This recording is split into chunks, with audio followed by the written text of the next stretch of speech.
1 Tesalonika 5 ayat 23, semoga Allah damai sejahtera mengkuduskan kamu seluruhnya, dan semoga roh dan jiwa dan tubuhmu terpelihara sempurna dengan tidak bercacat pada kedatangan Yesus Kristus Tuhan kita. Manusia terdiri dari 3 bagian, yaitu tubuh, jiwa, dan roh.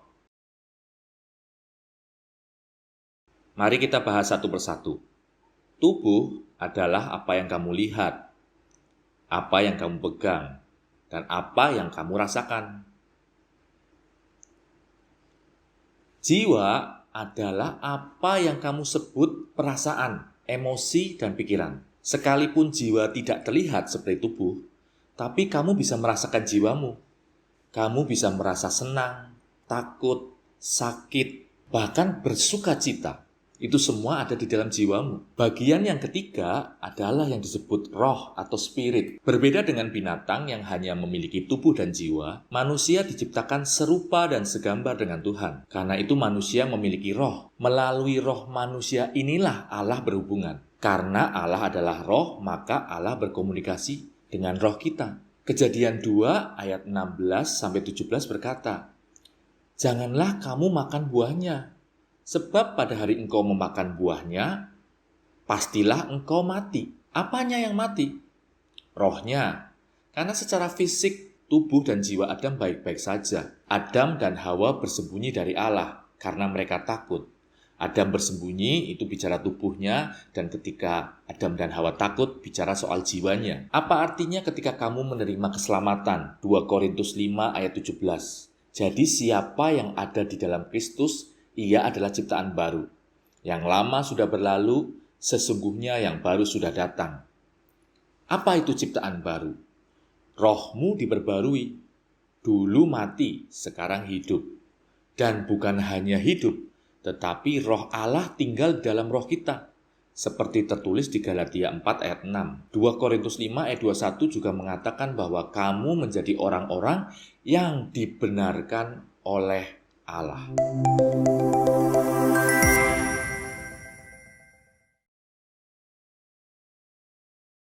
Oke, saya rekap di sini ya.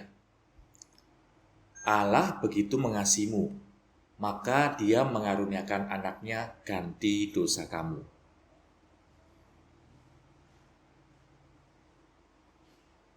Bagian kamu adalah menerima keselamatan itu melalui pengakuanmu, apa yang kamu katakan. Roma 10 ayat 9. Ketika kamu diselamatkan, maka kamu akan dilahirkan baru. Rohmu dipulihkan. 2 Korintus 5 ayat 17 dan Yohanes 3 ayat 7.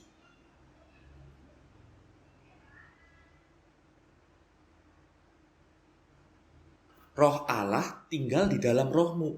Galatia 4 ayat 6. Roh yang ada di dalam kamu lebih besar dari roh dunia. 1 Yohanes 4 ayat 4. Kenapa sih gue perlu ngerti-ngerti kayak gini-gini amat? Udah pusing jadi orang Kristen, pusing. Harus ke gereja, persembahan, harus jadi guru sekolah minggu, harus doa pagi. Terus harus belajar tubuh, jiwa, sama roh. Emangnya penting ya? Saya maklum banget dengan kegelisahan hati kamu. Tapi mengerti siapa kamu sebagai ciptaan baru akan membukakan sebuah pemahaman yang akan membuat perubahan dalam cara kamu berpikir. Penting banget. Ngerti bedanya orang yang berdosa dan orang yang sudah dibenarkan. Orang yang sudah dibenarkan. Dulu roh kamu mati, sekarang hidup. Dulu hubungan kamu terputus, sekarang tidak lagi ada jarak. Allah bisa setiap saat berkomunikasi melalui roh kamu. Bahkan roh Allah tinggal di dalam rohmu. Kamu dibenarkan, dikuduskan. Bukan karena apa yang kamu kerjakan, tapi apa yang Yesus kerjakan di kayu salib. Allah tidak marah kepadamu. Allah sangat antusias kepadamu. Karena apa? Karena Allah sudah menaruh semua potensi untuk kamu bisa hidup berkelimpahan, berkemenangan, dan menjadi berkat buat orang lain. Kalau kita nonton film Captain Marvel, kita melihat di awal-awal pemain utamanya tidak sadar kalau dia punya kekuatan, punya kuasa. Tapi pada akhirnya dia mengetahui kalau dia punya kemampuan. Demikian juga Allah. Allah sudah tahu. Dan Allah sudah menaruh kuasa itu di dalam hidupmu. Kuasa dan otoritas yang bisa kamu terima. Nah, kalau roh gue udah sempurna, pertanyaannya nih, kenapa hidup gue masih gini-gini aja? Kamu bilang, gue ciptaan baru. Bagus banget pertanyaan kamu. Ketika kamu dilahirkan baru, yang menjadi baru adalah rohmu. Tubuh tetap sama, bahkan pikiran ini belum diperbaharui. Karena itu kamu perlu memperbarui pikiran, seperti firman-Nya di Roma 12 ayat 2. Janganlah kamu menjadi serupa dengan dunia ini, tetapi berubahlah oleh pembaharuan budimu, sehingga kamu dapat membedakan manakah kehendak Allah, apa yang baik, yang berkenan kepada Allah, dan yang sempurna. Pikiran kita ini seperti sebuah katup untuk membuat kuasa yang Tuhan sudah berikan melalui roh kita bisa termanifestasi menjadi kenyataan. Sebuah saluran yang ada katupnya. Pertanyaannya, bagaimana mengubah cara pikiran ini? Mengubah cara kita berpikir. Satu-satunya cara adalah melalui firman Tuhan. Bayangkan sebuah botol, bayangkan ya sebuah misalnya gelas ini, isinya air kotor. Bagaimana kita bisa mengeluarkan air kotor itu tanpa menyentuh gelas ini? Caranya adalah dengan mengisi gelas ini dengan air jernih terus-menerus. Maka air yang kotor itu akan keluar dan tergantikan dengan air yang jernih. Pikiran kita sudah sekian puluh tahun isinya cara berpikir dunia, filsafat dunia, hal-hal negatif, ketakutan, kekhawatiran, kekecewaan, kepahitan. Nah, semua itu membentuk sebuah benteng-benteng. Benteng-benteng yang harus dihancurkan. Caranya gimana dong? Itu semua ada di pikiran kita. 2 Korintus 10 ayat 35 memberikan caranya. Memang kami masih hidup di dunia, tapi kami tidak berjuang secara duniawi. Karena senjata kami dalam perjuangan bukanlah senjata dunia, melainkan senjata yang diperlengkapi dengan kuasa Allah, yang sanggup meruntuhkan benteng-benteng. Kami mematahkan setiap siasat orang dan merubuhkan setiap kubu yang dibangun oleh keangkuhan manusia. Untuk apa? Untuk menentang pengenalan akan Allah. Kami menawan segala pikiran dan menaklukkannya kepada Kristus. Itu caranya. Efesus 6 ayat 11 berkata, kenakanlah seluruh perlengkapan senjata Allah, supaya kamu dapat bertahan melawan tipu muslihat iblis. Salah satu senjata Allah adalah firman. Firman disebut sebagai pedang roh. Dia yang bisa melawan tipu muslihat iblis. Hanya firman yang mampu mengubah dan mengisi pikiran kamu dengan hal-hal yang dari atas.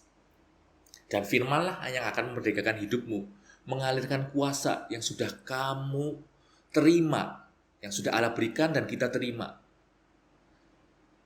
Kuasa itu termanifestasi. Jadi, gue bisa dong hidup berkelimpahan seperti kayak lo. Lo bilang Yohanes 10 ayat 10 katanya Yesus datang supaya hidup gue berkelimpahan. Bisa dong berarti ya? Bisa kan? Bisa kan? Bisa banget dong. Allah rindu setiap anak-anaknya untuk hidup dalam kelimpahan dan kemenangan. Yohanes 10 ayat 10 bagian B mengatakan hal itu. Bagaimana untuk kita hidup dalam kelimpahan di dunia di mana kejahatan, dosa, berkuasa? Kita, saya, dan kamu, orang-orang percaya adalah oposan dari iblis. Iblis gak suka kita hidup berkemenangan, bahkan berkelimpahan. Karena tujuan iblis adalah mencuri. Dia tujuannya mencuri, membunuh, dan membinasakan. Namun jangan khawatir, kamu telah belajar bahwa firman akan memerdekakan hidupmu, mengalihkan kuasa yang sudah Allah berikan di dalam roh kita. Kamu memiliki kuasa dan otoritas dari Allah. Yang kamu perlu lakukan adalah mempraktekannya dengan sebuah pengertian yang benar. Saya akan kasih tiga ayat. 3 ayat yang perlu kamu renungkan hari-hari ini. Ayat yang pertama ada di 1 Yohanes 4 ayat 4. Kamu berasal dari Allah, anak-anakku, dan kamu telah mengalahkan nabi-nabi palsu itu. Sebab roh yang ada di dalam kamu lebih besar dari roh yang ada di dalam dunia. Bayangkan, jika kamu adalah anak dari pemilik perusahaan terbesar di kota kamu. Kamu memiliki semua fasilitas yang dimiliki oleh bapak kamu. Kamu bisa mengendarai mobil perusahaan, bisa memakai seluruh fasilitas kantor, dan semua adalah hak kamu. Karena kamu anak dari pemilik perusahaan. Kita adalah anak-anak Bapa kita di surga. Maka kita berhak menikmati semua fasilitas yang telah Allah berikan. Masalahnya tahu nggak kita fasilitasnya apa? Apa fasilitasnya? Bacalah Alkitab. Maka kamu akan tahu mengerti apa hak-hak yang kamu miliki sebagai anak-anak Allah. Oke? Ayat yang kedua yang kita perlu renungkan bersama-sama. Yakobus 4 ayat ke-7. Karena itu tunduklah kepada Allah dan lawanlah iblis, maka ia akan lari daripadamu. Iblis tidak suka hidupmu berkemenangan. Iblis sudah tidak memiliki kuasa. Kuasanya sudah dipatahkan oleh kuasa salib. Iblis hanya bisa mengambil apa yang kamu berikan secara sukarela kepada dia. Saya ulangi ya. Iblis hanya bisa mengambil apa yang kamu berikan secara sukarela kepada dia. Iblis akan mencoba menipu kamu dengan mengatakan kamu berdosa, kamu tidak layak. Kalau kamu mengiyakan tuduhan iblis, perkataan iblis itu, maka secara sukarela kamu sedang menyerahkan hakmu untuk dicuri. Karena itu firman-Nya berkata, tunduklah kepada Allah dan lawanlah iblis, maka ia akan lari daripadamu. Ayat yang ketiga, Markus 11 ayat 24. Karena itu aku berkata kepadamu, apa saja yang kamu minta dan doakan, percayalah bahwa kamu telah menerimanya, maka hal itu akan diberikan kepadamu. Ubah cara kita berdoa. Ketika kamu sudah meminta, kamu harus percaya bahwa apa yang kamu doakan, yang kamu minta, sudah kamu terima. Selama proses menunggu itu, gunakan waktumu untuk mengucap syukur. Deklarasikan firman yang menjadi rema dalam hidupmu. Kamu sudah memintanya, maka kamu akan menerimanya. Selama doa itu belum termanifestasi secara fisik, kita punya sikap hati yang Allah sukai, yaitu apa? Mengucap syukur. Firman Tuhan katakan ketika kita punya sikap hati seperti ini, firman Tuhan berkata, maka hal itu akan diberikan kepadamu. Pikiran lama kita melihat Alkitab sebagai hukum, aturan, yang membebani, membosankan, dan mungkin tidak terlalu ada gunanya dalam kehidupan kita. Sedangkan pikiran yang sudah diperbaharui akan melihat Alkitab firman Tuhan sebagai janji. Janji untuk kita hidup berkemenangan. Janji yang akan menjaga kehidupan kita dari segala tantangan dan masalah. Dan firman ini adalah sumber kuasa untuk kita mengambil semua fasilitas yang seharusnya kita terima sebagai anak-anak Allah. Amin. Ini adalah seri kedua dari kelas Life Foundation. Saya percaya kamu dapat berkat dari sharing ini. Jika kamu merasa diberkati, silakan bagikan ke teman-teman yang lain.